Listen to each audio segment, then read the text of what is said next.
The earliest depictions of Jesus are black. Take a look. The first one I want to show you is an image of the Virgin Mary, mother of Yahusha, in the catacombs of Priscilla in Rome. It depicts her nursing the infant Yahusha.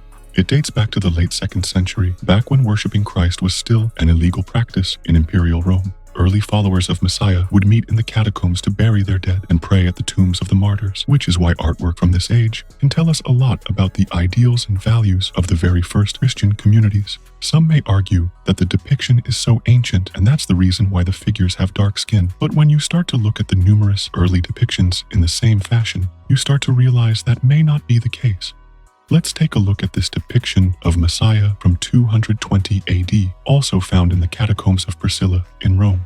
I find the choice of pigment of skin on this depiction of Messiah by the artists very interesting, considering how it lines up with earlier depictions and the evidence too.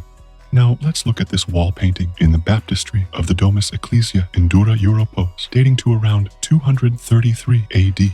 This is how the wall painting originally looked when it was found, and then look at what they did while restoring. Just typical.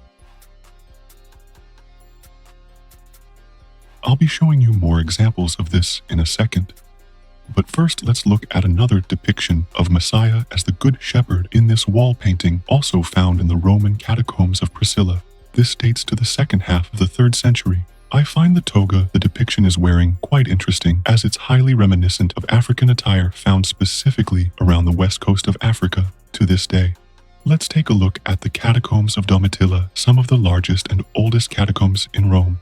This fresco of the Good Shepherd was found on the ceiling of the vault of Lucina in the catacomb of Calixtus in Rome. The construction of the vault itself has been dated to the second half of the 2nd century, but the use of the red and green lines to divide the space, similar to the chambers under San Sebastiano, has suggested the first half or middle of the 3rd century for this fresco.